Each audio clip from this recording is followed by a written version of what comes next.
झाले, माणसे झाली दूर, आता मुखे सबळ झाले. मरण झाले स्वस्त आणि जगणे महाग झाले.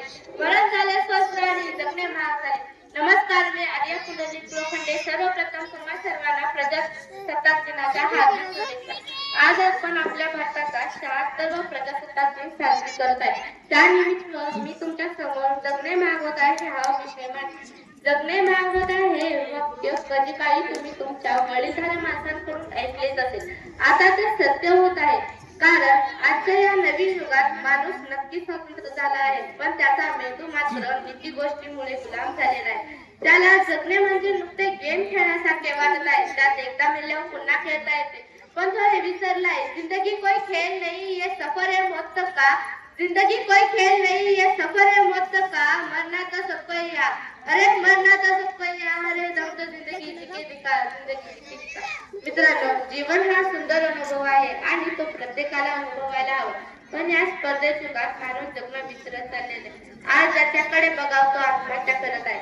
IIT सिलेक्शन नाही झालं कर आत्महत्या, कर्ज झालं कर आत्महत्या, ब्रेकअप झालं कर आत्महत्या. अरे हे चाललंय काय? खरंच जगणं इतकं महाग होत चाललेलं आहे.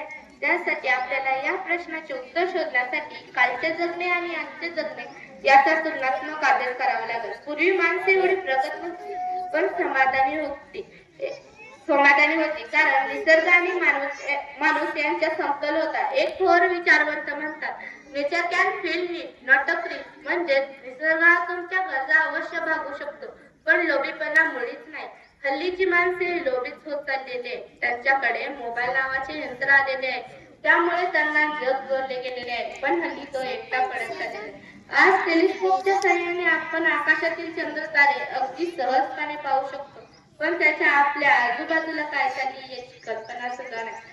मित्रांनो, हल्लीची माणसे ही स्वार्थी सुद्धा होत चाललेली आहे. आज ज्याच्याकडे बघाव तो आपल्या स्वार्थाचा विचार करत आहे, त्यामुळे माणूस उद्ध्वस्त होत चाललेला आहे. आज माणूस एकमेकांना मदत करायला तयार नाही. माणसातील माणुसकी स्वस्त झाली आहे म्हणून जगणे महाग झालेले.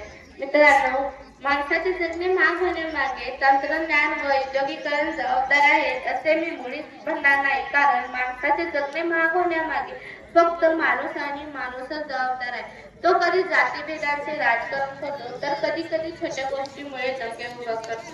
हे प्रकरण जोपर्यंत बंद होत नाही ना, तोपर्यंत आपले जगणे हे महागच होत राहणार. अशा अनेक परिस्थितीमुळे माणसाचे जीवन हे वेढले गेलेले आहे. शेवटी एवढे सांगते, माणसातील माणुसकी जपा, एकमेकांना मदत करा, तरच आपले जगणे कदाचित सोपे होईल.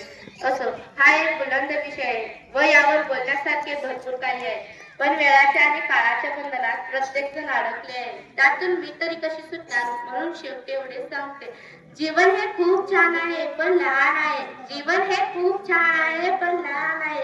अरे रडतोयस काय वेड्या, लढण्याचा छान आहे. अरे रडतोयस काय वेड्या, लढण्याचा छान आहे. मला बोलण्याची संधी दिल्याबद्दल मी सर्व शिक्षकांचे व मान्यवरांचे आभार मानते. धन्यवाद.